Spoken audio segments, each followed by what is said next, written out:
one thing that's very disturbing that I think we should probably talk some more about, and it's an increase in overall mortality. The increase in overall mortality is pretty unprecedented, correct? Yes. So this has been going on, has been in the news or getting some attention certainly for the last several months. And when you look at excess deaths, a significant proportion of those, if not most of them, are usually cardiovascular, heart attack and strokes, obviously my area of interest. The question is, what's causing it? And with heart disease, of course, cardiovascular disease, it's a multifactorial, condition. Some of it for sure, and I actually predicted this interestingly before the vaccine came onto the scene in my mind. I knew that because of lockdowns and the psychological stress associated with it and people's diets getting worse and being sedentary and stuff, I predicted that there probably would be, over time, an increase in heart attacks, certainly more vulnerable people. And I think there is definitely a role to be played there, Joe, in this. Also, drinking, much more people drank during the pandemic.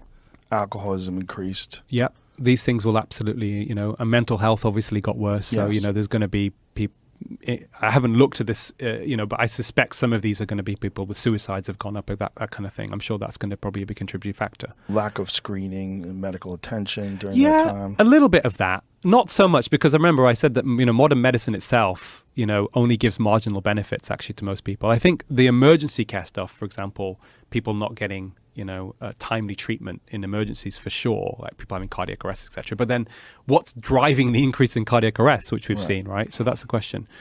So what proportion of those excess deaths are because of the vaccine? And there isn't much data out there that's reliable. But Professor Norman Fenton, who's a professor of risk at Queen Mary University, emeritus professor of risk, very well published, very respected mathematician, statistician, professor of risk. He did a recent article online, and his estimates in the UK, and you can extrapolate this around the world if you like, in terms of the excess deaths that have occurred since, say, 2021, he suggests that maybe half of those are because of the COVID vaccines. Now, when we're talking about excess deaths, what are the numbers? Well, in the UK, absolute numbers are about 120,000 excess deaths since 2021. And what is the percentage over a normal year? I can't tell you off the top of my head, Joe. I can't break down the percentage specifically for you. Separately in my paper, one thing I looked at was the increase in out-of-hospital cardiac arrests that happened in 2021 after the vaccine rollout versus 2020. And that was in the region of something like 14 to 20% increase, which was, quite significant.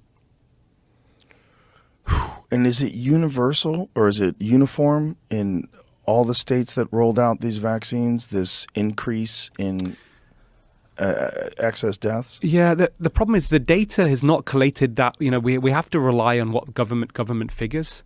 So certainly in the UK, it does seem to be pretty consistent in most places. Is it proportionate to places where there was a very low number of vaccinated people? Yeah, so if you look at across countries across the world, there is definitely a correlation with highly vaccinated countries and excess deaths. The one caveat, though, which is interesting, and I can explain that, is there hasn't been any significant increase in excess deaths in Sweden, and they're very highly vaccinated. Now, although the excess deaths are maybe one of the lowest in the world, they're still probably higher than you would expect after a pandemic, when a lot of vulnerable people would have died, and therefore your excess death rate should be in the negative, and they're not in the negative. So that means they are still higher than you would expect. And I've been to Sweden and given lectures there and spoken to cardiologists, and they are seeing these vaccine injuries. So why is Sweden doing better? As I said earlier, a lot of the vulnerabilities to vaccine injuries are people who had poorer baseline health, the same people who are vulnerable to COVID. A lot of the excess deaths are still also in the countries which had high obesity rates. So looking at COVID, and let's not underestimate or forget about this, 90% of the deaths globally from COVID happened in countries where more than half the population were overweight or obese. And when you understand the mechanism of harm of the vaccine, which is basically increasing inflammation in the body systemically for a number of months, if you've already got a baseline problem of a little bit of chronic inflammation, it's just going to make it worse. So it makes sense from a biological perspective why people who are also vulnerable to COVID are also more vulnerable to vaccine injuries. And Sweden's baseline health is a lot healthier. You know, a lot of the Scandinavian countries, they are generally healthier. They have lower social inequalities. There's something very interesting is that the bigger the gap between the rich and the poor in countries, that's a big risk factor for ill health as well, because there's something called status anxiety, Joe. When you have a big gap between rich and poor, everybody is comparing themselves to each other. And in these more and that causes stress, chronic stress. It's an element. There's a lot of interesting research on this. Whereas in the Scandinavian countries, they're much more equal societies socioeconomically, and that probably also makes them less stressed and healthier. That makes sense, clearly. And also dietary choices, health choices, the stress, drug abuse that oftentimes comes with impoverished people. Yes. Yeah.